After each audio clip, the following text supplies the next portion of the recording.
Hello everyone, welcome to this video on high performance computing for Ansys Mechanical.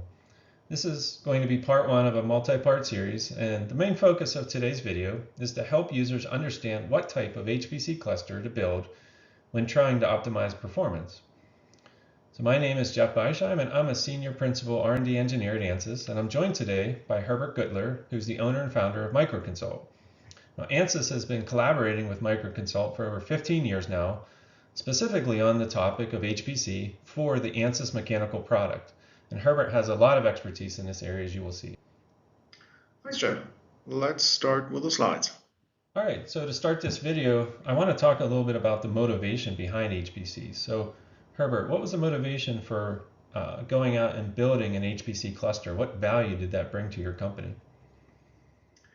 Well, we've been doing simulations for companies like Bosch and Daimler dealing with the reliability of electronic control units.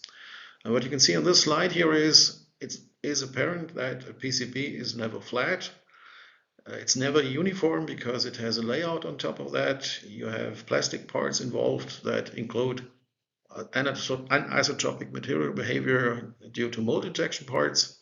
And to include all of that in the simulation gets you models that are becoming huge over the time. Okay, so Herbert, why don't you share some details about the HPC hardware that you have? Well, we built our first cluster that had more than 1,000 cores in 2017. And it was based on Intel Skylake Xeons. And what we did was running large mechanical models using that system. The goal is, of course, to have a result available within a time frame of 1 or 2 days and not wait for a week like we did before going into this kind of hardware. Well, 2023, we built another one that this time had 1,200 cores and is built on the latest generation of Intel Xeons, that's the Sapphire Rapids. And in this talk, we will elaborate more in detail about why we opted for Intel Xeon CPUs, how we decided on memory, or RAM, how we decided on scratch memory versus long-term data storage for the result files, and how we selected the interconnections between the different compute nodes. On the components of a cluster, it's somehow like designing something like a barrel that wants to hold as much as possible inside of the storage area. And looking at a little picture of that barrel shows you when you have stoves for that barrel of different lengths, it's always the shortest stove that determines how much you can get into that barrel. And with HPC, it's just the same. The performance is always dictated by the weakest hardware point. When you don't have enough memory, it won't work. When you have a poor interconnect, then it's a waste of resources. So what you need to do is to build a balanced system and always keep in mind what the optimal amount of resources for your system is going to be based on the work you're going to do with that. Shows the hardware for the clusters I've been just talking about. So the middle column is the Skylake machine started in 2017, and to the right is the new model assembled in 2023. I won't go over the details, but I mean, it's always important that you have a certain amount of memory per core. So the memory per core is the same for both systems, although a modern CPU like a Sapphire Rapids has about twice the number of cores than in the times when Skylake was state of the art. Those systems have a total of 1,000 cores around that and consume electrical energy of the order of 20 kilowatts. So it's going to be quite a challenge to keep this system at a decent operating temperature. And it consumes like 100,000 kilowatts per year. This poses quite a challenge for the thermal management, and I will show you in the next slide what this can be good for. So that means this cluster that you've built last year is pulling almost 20 kilowatts of power. That has to be a huge thermal requirement. How do you dissipate all the heat when you're running simulations and using all that power? Be quite a challenge, but also it's a kind of a heat source that you can use for all kinds of things. What you see on that slide is we have transferred the walls of our building to big radiators that are heated by flowing water through them. And that means we don't need any more additional sources for heating up in winter. Even we have a situation where when there's enough heat available, we don't need to shovel our snow anymore because in front of the garage there's a heated area that stays above freezing temperature. All right, so Herbert, why don't you go ahead and share some of the hardware decisions that you've made when building out these clusters? Specifically, why don't we start with your CPU cores? Why did you pick the CPU cores that you did when you built the cluster last year?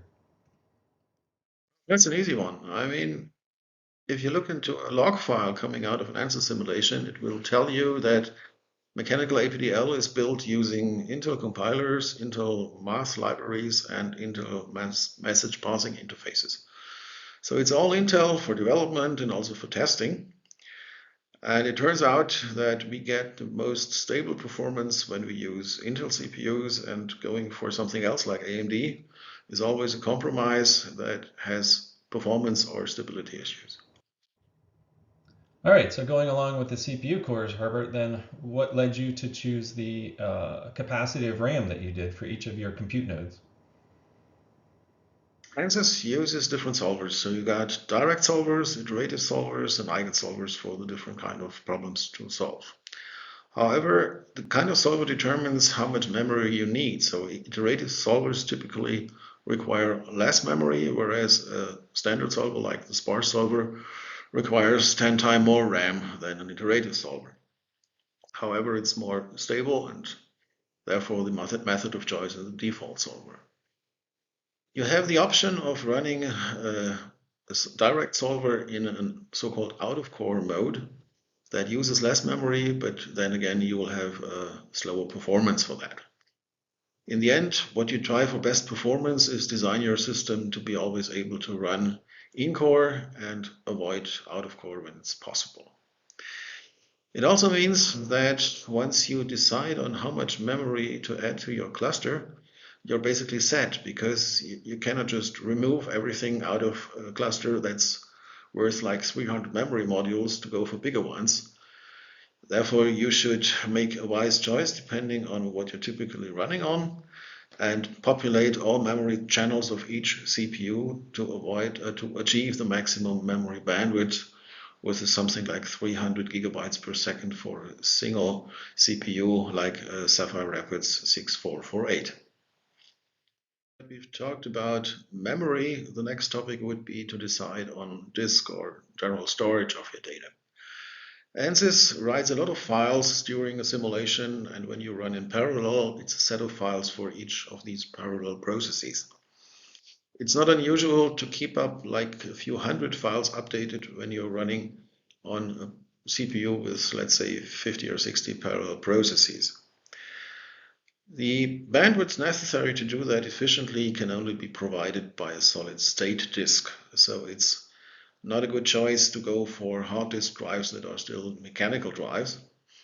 The solid-state disks are relatively cheap these days, but the issue is that you need to take account that SSD degrades when doing write processes. So use data center grade SSDs to make sure that your SSD works longer for a few months before it dies due to degradation of the memory cells. But there's stuff on the market available, so you can get SSDs that survive something like 5,000 writes over the periods of a few years, and that's enough to run a simulation on a cluster for many years. You end up with sometimes hundreds of gigabytes of data.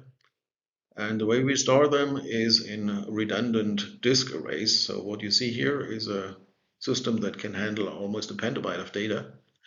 And it's organized in several blocks that are redundant arrays of standard mechanical disks that we can still survive once one or two of these drives are failing. All right, so one of the other most important details of building any HPC cluster is thinking about what interconnect to use. These is essentially the switch cabling and network cards that are used to facilitate communication across the compute nodes. And it's two important metrics to think about when deciding on which interconnect to use. And the first is latency. It's essentially the size of the amount of time required to send a 0 byte message. It's how much overhead for each message that's passed between the different compute nodes in your cluster.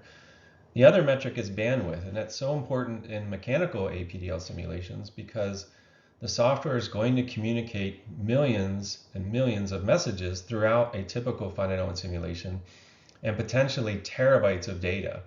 And so you're going to need to purchase a fast interconnect in order to handle the volume of data that's necessary to perform simulations with this software.